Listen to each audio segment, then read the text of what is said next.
Hello everyone, welcome to G's Kitchen. Hope you all are doing good. Today in the video I'm going to show you all how to make a fish polichadu, a very traditional recipe and a very simple but yet a very tasty recipe. Come, let's get into the video and check out the ingredients. I'm G from G's Kitchen.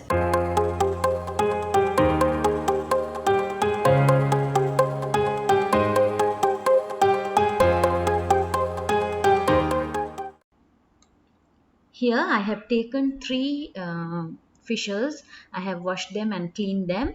I have taken mackerel fish. You can take any kind of a big fish. Small fish doesn't work well for this recipe. I'm just going to marinate this with little bit of turmeric and little bit of salt. We don't need so much of masala because anyway we are going to make another masala and wrap it into the fish. Mix well. If you want, you can add little bit of chili powder, but not necessary for this recipe. Now here into a pan, I am adding some oil.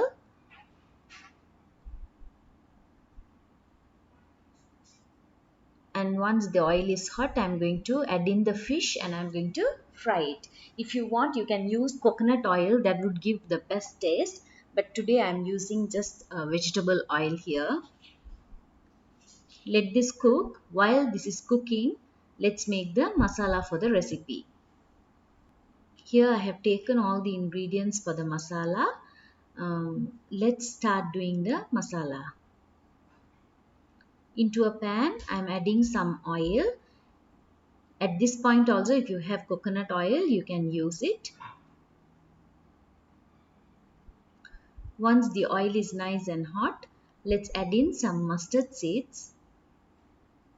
Let's say half a teaspoon. Some cumin seeds.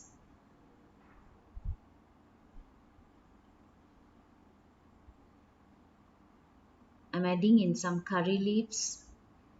It gives a nice flavor. And then I have taken 2 medium-sized onions. We have to add more onions and tomatoes for this recipe. That's when you get the taste out of it. So I have taken comparatively larger onions. Cook well.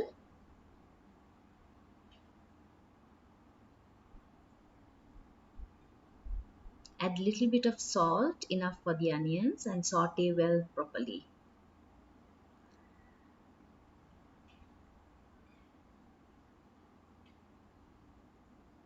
Now the onion is starting to change its color. At this point I am adding little bit of fenugreek. Don't add before, it might burn. So add after adding the onions. Continue cooking.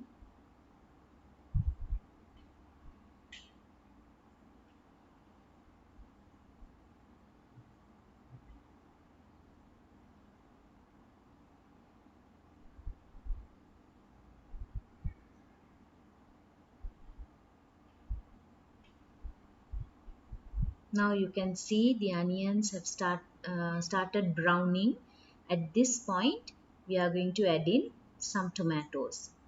I have taken again another 2 tomatoes, medium sized.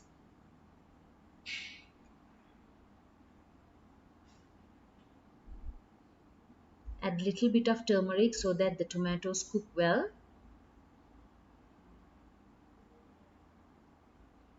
Saute it until the onions and tomatoes are combined well. Into it I am adding little bit of ginger garlic paste. It's hard because I took it out from the fridge.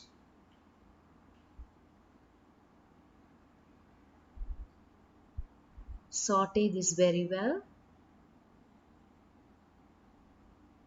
While doing this, make sure you on and off you check out on your fish. Now I'm going to add in the masala. So before that I'm adding little bit of water so that the masalas doesn't get burned. I'm adding about 1¼ tablespoon of fish masala powder and some red chili powder, about 1 teaspoon or tablespoon up to your taste, and some pepper powder. and I'm adding enough salt for this.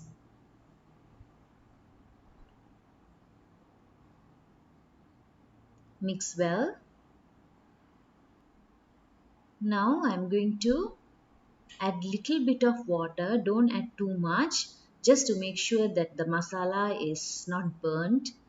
Add little bit of water, and I'm going to cook this until the oil separates. If your tomatoes are sour, you don't have to add any tamarind pulp. Mine is good sour tomato, so I'm not adding any tamarind pulp. So if your tomatoes are not that sour, you can go ahead and add at least 1 or 2 tablespoons of tamarind pulp. At the meantime, my fish is also ready, and you can see the masala is also done. Here I have got some banana leaves. I have washed them properly. Now I'm going to show this into high flame so that it becomes a bit flexible. So if you ask me what is the replacement for banana leaf, I would say you have to go for banana leaf. Unless you cannot find it anywhere, I can recommend to make the same recipe with foil wrap, but you cannot. But I mean, you have to keep it in the oven for a while, and you can enjoy it. But the real authentic taste comes from the banana leaf. Just show it on high flame like this, just to make the leaf flexible. Show it on both sides. When the leaf becomes flexible, it won't tear. So now my banana leaves are also ready. Masala and the fish is also ready. Now let's do the um, final part of this recipe. Before wrapping it up, I'm squeezing in little bit of lime. This gives a very nice tangy flavor for this recipe. Mix well. And now let's start wrapping up the fish. On a banana leaf, make sure the banana leaf is not torn. Add some of the masala we made. For the bottom part, we don't need much masala. And then keep the fish on the middle and cover it up with more masala.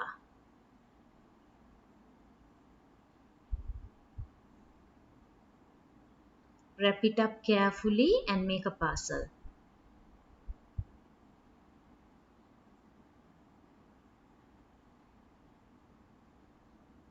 Handle it very carefully, if not the banana leaf might tend to tear. If your banana leaf tend to tear, then you just need to add more banana leaf and wrap it like a parcel like this. And we are going to use a kitchen twine to wrap it up.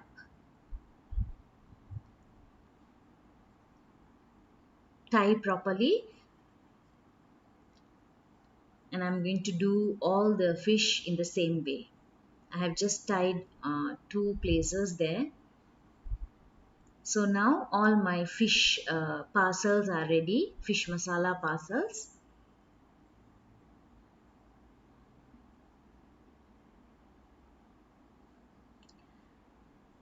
Now into a pan, or you can use a dosa tawa like this. If you have an iron one, that gives a nice flavor also.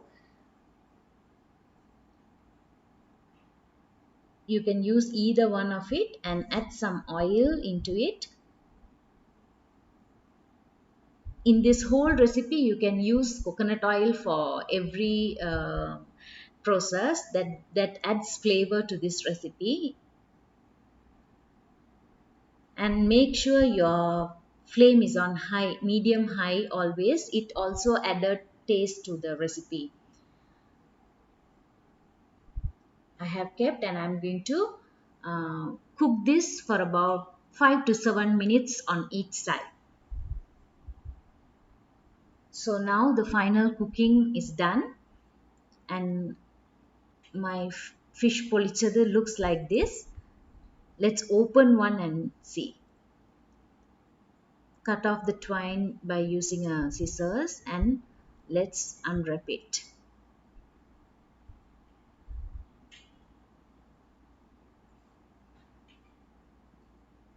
Those who have experienced the taste of it, I would definitely say that they feel it's divine. It's a very healthy and a tasty recipe. Also, the flavor of the banana leaf would have been infused into it, so it's a very healthy and a tasty recipe. So make this at home and enjoy with your family and friends. Let me meet you with another interesting recipe. Thank you.